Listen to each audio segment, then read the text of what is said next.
Daily work 3-3. It says, using the information given, name two lines that must be parallel. If there's no such line, say so. Now, we probably won't put SO. We'll probably put none or something there. Everybody wants to put so to be cute. But anyway, angle 8 and 17. First thing we're going to do is draw them to identify what type of angles they are. There's angle 8. Here's angle 17. We see visually the letter F. Those were in corresponding positions in relationship to the two lines. Now it says that angle 8 is equal to angle 17. Those are corresponding angles. They're both on the bottom right position. They make the letter F. We can conclude that the lines that form them are parallel. The lines that form them are line HR and line BK. So we can say that line HR is parallel to line BK and justify that with the reason corresponding angles are equal. Any questions on that?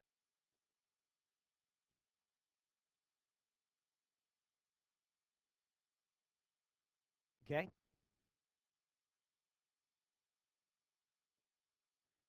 Number 3.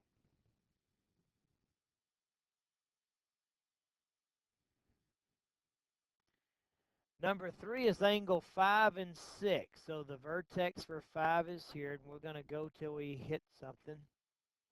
The vertex for 6 is here, and we're going to go till we hit something. And you can see that 5 and 6 make the letter Z. Those are alternate interior angles. If alternate interior angles are equal, then the lines that form them are parallel. The lines that form them are HR and BK. So we can say on number 3 that line HR is parallel to line BK because alternate interior angles are equal.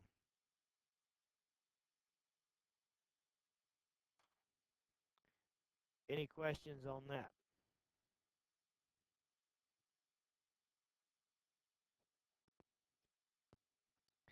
Number 7, angle 8 and angle 9. There's 9. There's 8.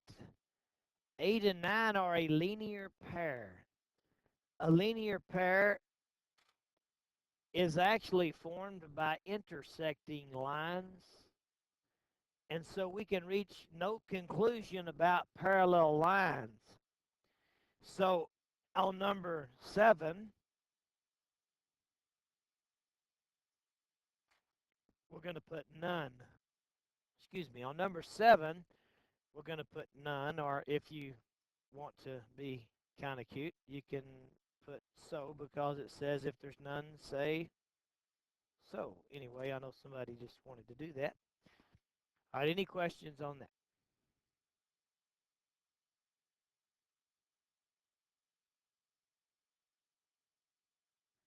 Name 4 ways to prove that two lines are parallel.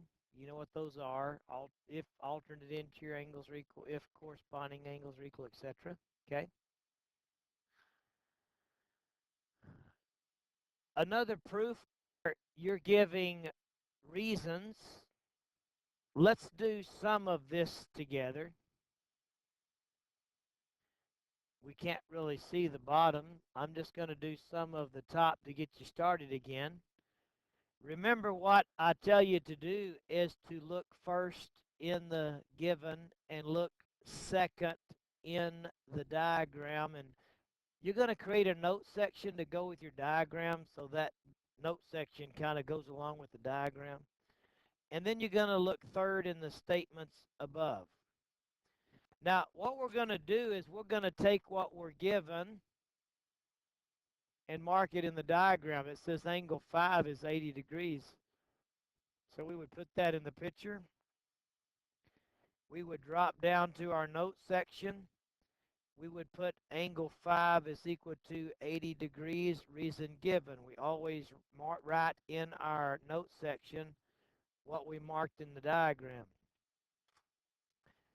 It says angle 4 is equal to 50 degrees, and so we would put that into our diagram.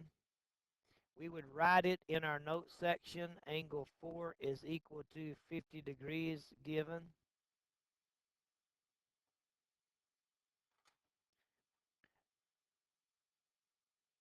Triangle EFB is isosceles. So we think, well, what do you get out of isosceles? Well, an isosceles triangle is a triangle with two equal sides. So we're going to reach the conclusion here, and I'm going to leave a little gap, that FE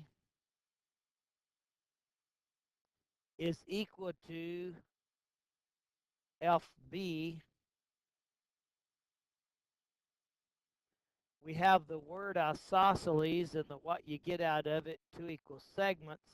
And so we're going to say definition of isosceles. But we know before we can say definition of, we need that word. And so we're going to put triangle EFB is isosceles given.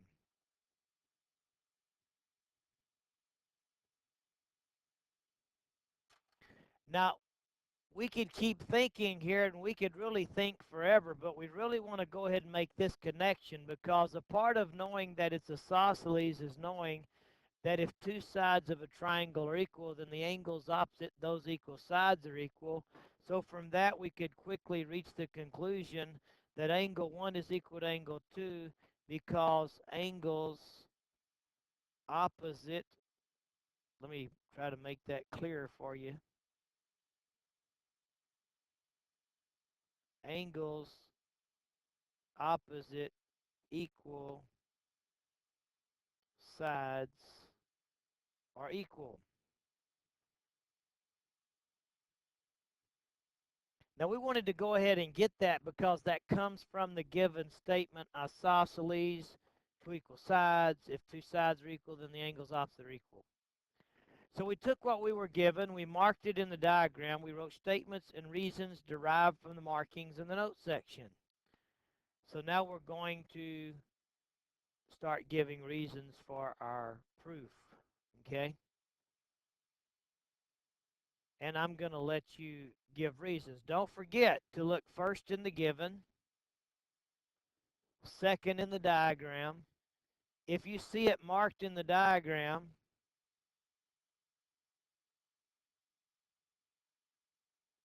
that means there's a reason for it already in your notes section, you see. And that's why you look at the diagram second and use your notes as you look at the diagram. And then if you don't find it there, then you got to go to your statements above, and you got to start looking for things like substitution, addition, subtraction, multiplication, division, transitive, reflexive, symmetric, all those properties of equality that are going to be in the algebra work that's going on as you look up and down the page, you see. Okay? Plus other rules from geometry that could be in there. All right? Now, we have another proof down here. It is an odd problem, so you can look at the odd answers at the end of the book. I hate to go over this one because I haven't really allowed you to do a proof all by yourself, and so I think we probably need to do a proof by ourselves. This is one that could be done rather quickly. So try to do it, and if you get stuck, look at the odd answers at the end of the chapter, and then you can see if you did it right. The last part of this assignment is more reaching conclusions, and so what we would have you do is measure each angle. If you're not sure about the conclusion you're supposed to reach, and what's going to happen is you're supposed to reach the conclusion that the sum of the angles of a triangle is 180 degrees. Now, you may add yours up and get 179, and somebody else might get 181, and somebody might get, because you may be off just a little in your measuring. And we want you to measure it, and we want you to do the best you can because we want you to see visually, but we also want you to know that if you want to get this answer just right, then you can go to the next lesson, and that's going to be a rule in the next lesson that the sum of the angles of a triangle is 180, and the other things that you're discovering.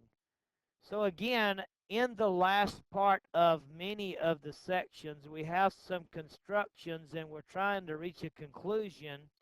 And the conclusions are in the rules on the next page. You can get your student edition out and make sure you answer these right. Again, you may be a little bit off as you do the measuring, but we still want you to have the experience of measuring as accurately as you can. So we're going to leave those for you to discover. We know you can flip a page or two and go look at the rules on the next pages and find what goes in those blanks.